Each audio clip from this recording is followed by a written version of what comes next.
Kiltepe mahallemizde 6 Şubat depreminde ağır hasar alan Kiltepe eski camimizin 3 ay önce yıkıldığını ve minarenin yıkılmadığını bir aydır yetkililere söylememize rağmen gelip bu minareyi yıkmadılar. Bir aydır sorunlu bir gencimiz yukarı çıkıyor, kendini şartlandırmış, burada da bir düzenek kurmuş.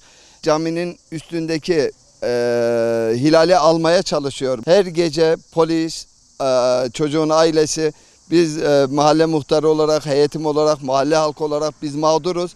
Lütfen yetkili olan kişilerin sorumluluklarını alıp bu minareyi yıktırmaları için Malatya basınında, basın mensuplarında ricamız bu, bizim sesimizi duyurmaları. Ailesi burada minarenin önünde geceleyin akşam saat 8'de sabah namazı ezan okunana kadar çocuk minareden aşağı inmiyor. Çat çat çat çekişle hilale vuruyor. Ta hilale kadar çıkıyor.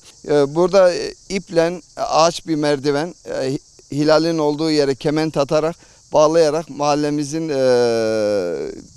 minaresinin en üstüne çıkıp çekişle vurarak 7 parçaya böleceğim, 3 parçaya böleceğim diye kendini şartlandırmış, sıkıntılı, sorunlu bir çocuk.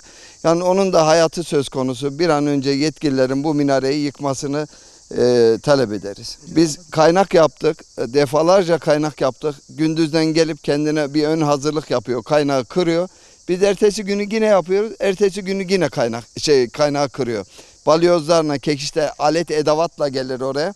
Her şeyini yapar. Gecenin saat 8'i 20 geçe minarede olur. Sabah namazına kadar uğraşır orada. Polis geliyor, ambulans geliyor, itfaiye geliyor.